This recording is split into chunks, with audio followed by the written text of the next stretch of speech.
Hi, my name is Carmen Geddes and welcome to class today. I want to show you another fun way to use these grids, and today we're going to be using the 2.5-inch squares. So these are going to finish at 2-inch squares. And what I want to talk about is sometimes in the other projects that I've shown you, we are piecing panel by panel. But what if we want to just make one block? Okay, so today we're going to be talking about the awesome little 9 patch. And sometimes we want to just do one block. Maybe we want to do a project that's going to be, one block with a solid piece of fabric next to it, a solid block, or maybe some applique. And so that's what I want to do with this. So I don't want to piece the whole panel as one piece. I just want to make one block at a time. But I'm going to show you a really fast way to do this. We are actually going to iron our squares down on the whole panel. Now this is a pretty big panel here. I'm going to flip it this way. Okay, this is a pretty big panel here. This is the 2-inch finished. Now it has the same amount of squares as all the other panels. All the panels are 9 across and 14 down for a total of 126 squares. Now one panel of the 2-inch finished is going to make, I had this all counted out, 1, 2, 3 by 1, 2, 3, 4, 9 patches. And then at the end we had 2 more squares left over. So I'm going to show you a little cheating trick at the end of this to see if you're interested. But know for sure that this panel, all the panels will make 12 9 patches and maybe 15 if we do a little bit of creative piecing down here. And so if you look at this, it might look a little, this is actually kind of a cute quilt if you just left it just like this and pieced the whole thing. But we're going to divide this up into 9 patches. And so if I'm going to bring the top down, and if we look at it, here's a 9 patch. So the 9 patch has the dark in the corners and the center, and then here are our other colors. And then I'm going to do another 9 patch next to it and another one next to that. So I'm going to fill up the whole panel with 9 patches butting right next to each other. Okay? And so my little trick down here at the end, where I only actually had 2 rows of the grid left, I'm going to iron this and show you that. Okay, so let's see. Here's my last 9 patch. That guy is not supposed to be there. This is supposed to be a solid square here. Oh wait, no, rewind.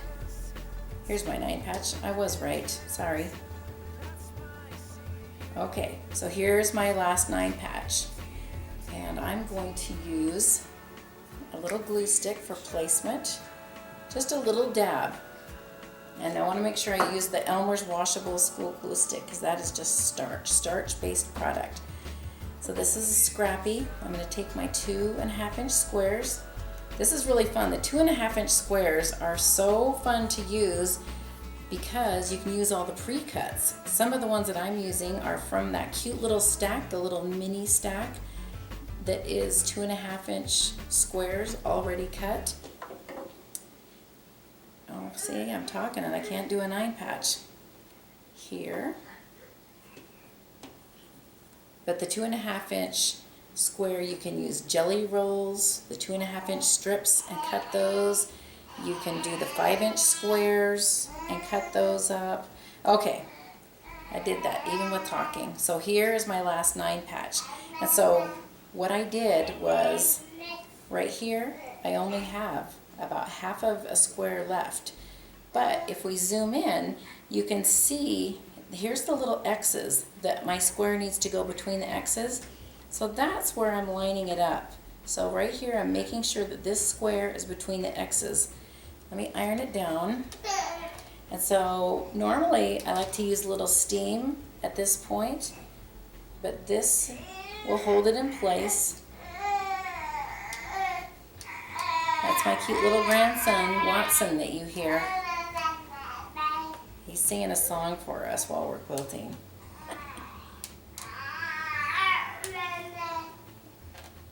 Okay, So now I have this all ironed down.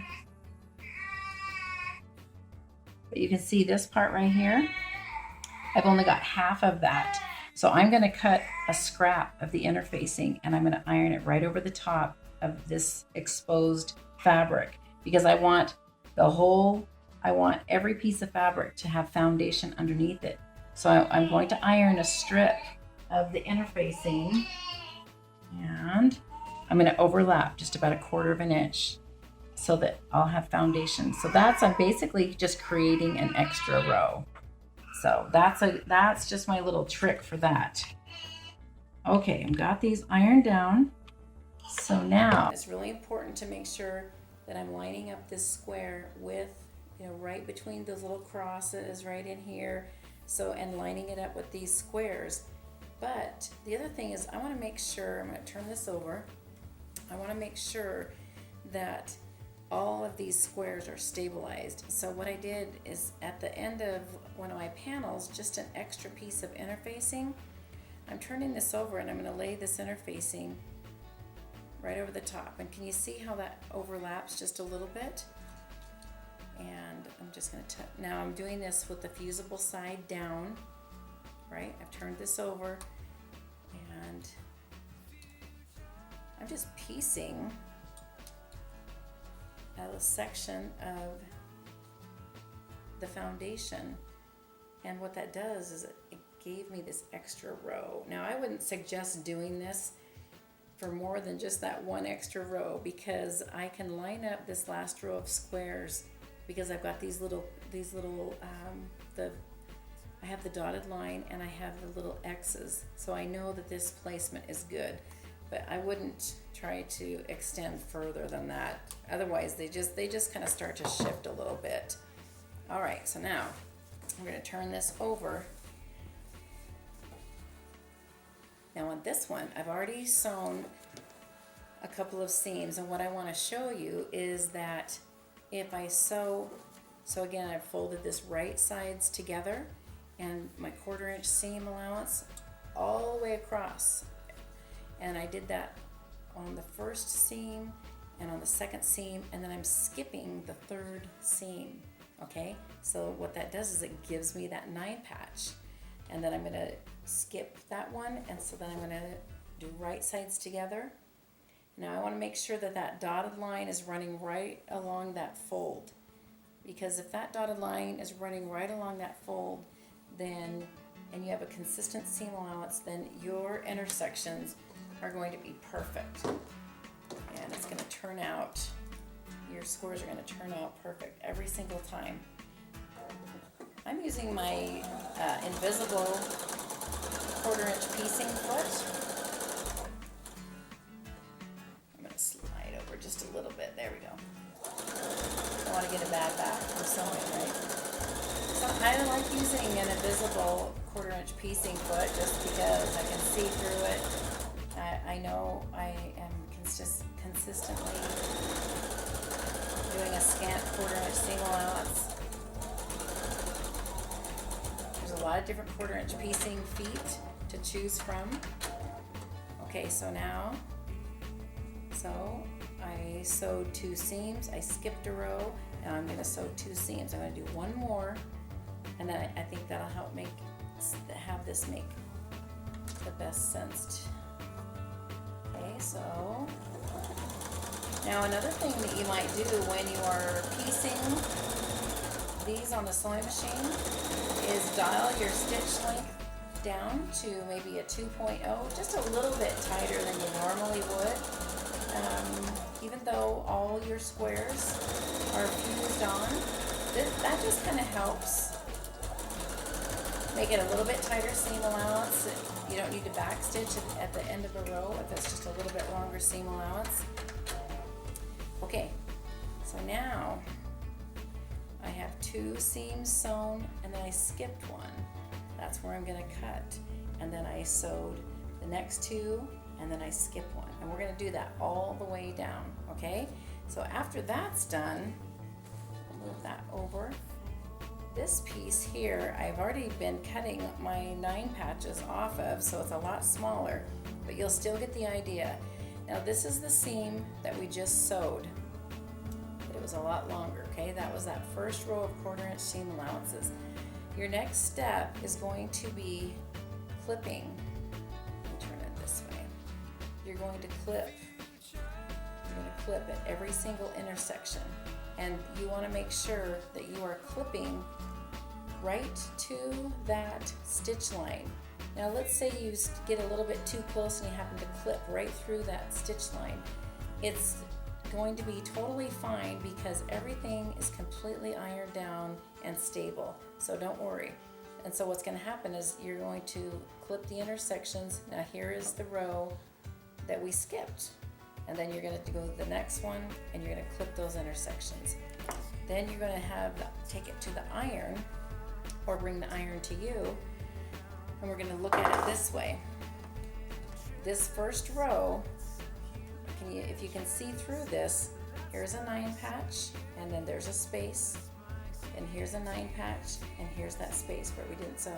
So look, you can see I actually sewed it by accident and unpicked it. So, all right, so I'm going to take this row and I'm going to press these seam allowances all going in one direction. And then instead of trying to get the iron in here and manipulate it on top of the other one, I'm going to fold this on this fold line. Okay, and then I'm going to press this seam allowance going this way. This is what I want you to notice. Look at how those intersections nest. Those seams just nest perfectly, and so there's no pinning. So now I'm going to bring this over to the sewing machine. Get that iron out of the way. We're going to bring this over to the sewing machine, and we're going to sew it the other way. Now, remember on the first row, we skipped one, but on the first direction of sewing, we skipped one. But on this second direction, we're going to sew right through it. Now the other thing to just take note of is this seam allowance is coming towards me. You just want to double check that the one underneath is staying where it's supposed to be and not flipping up. So this seam I'm sewing all the way through the whole panel.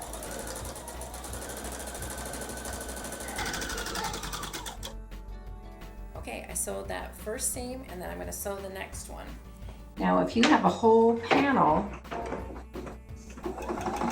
of squares, you're going to go ahead and sew this second seam all the way down, or all the way through the whole panel. I just have this one section left. So you'll go ahead. So again, you're going to sew through all the way.